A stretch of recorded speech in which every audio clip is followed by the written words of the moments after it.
So hey everyone, welcome back to the channel, and if you love tech unboxings and simple tips, you are in the right place. So if you are getting the message payment blocked due to suspicious activity, take immediate action on Google Pay, then don't worry. In this video, I'll show you several methods to fix this issue.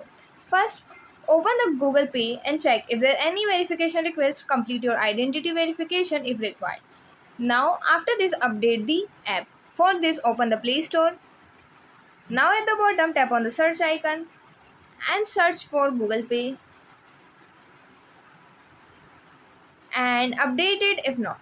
After this, go back to the previous page.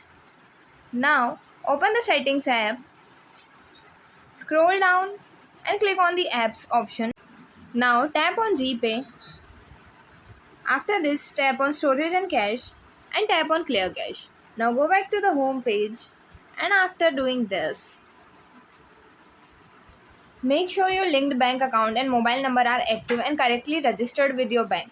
And if you are using a VPN proxy or any modified apps, disable or remove them because Google Pay may detect unusual activity and temporarily block payments. And try making a small transaction after completing these steps. And yeah, that's it. And if you find the information given in the video helpful, please like the video, subscribe to the channel and press the bell icon for more updates. Thank you.